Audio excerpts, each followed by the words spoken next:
1 जून 2025 रोजी आदिशक्ती धाम पलक्कड येथे आदिशक्तीचे कौतुक करणारा एक मोठा कार्यक्रम झाला।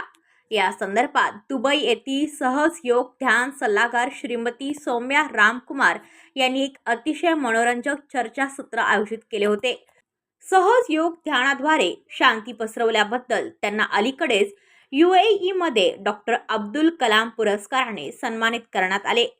त्यांनी विषयाची सुरुवात प्रेक्षकांना आदिशक्ती म्हणजे काय हे विचारून केली आणि अतिशय वैज्ञानिक पद्धतीने एक अनोखा संदेश दिला की आदिशक्ती हे नाव आदिशक्तीला सूचित करते।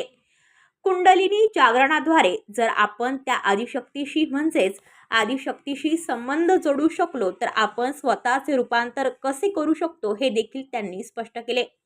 त्यांनी अभिमानाने असा दावा केला की त्यांचे गुरु श्री माताजी निर्मला देवी ज्या त्याच आदिशक्तीच्या अवतार आहेत आणि मानवतेला आत्मसाक्षात्काराने मुक्त करण्यासाठी या पृथ्वीवर आल्या आहेत। श्री माताजींनी जगभर प्रवास केला होता आणि शांती पुरस्कार जिंकले होते।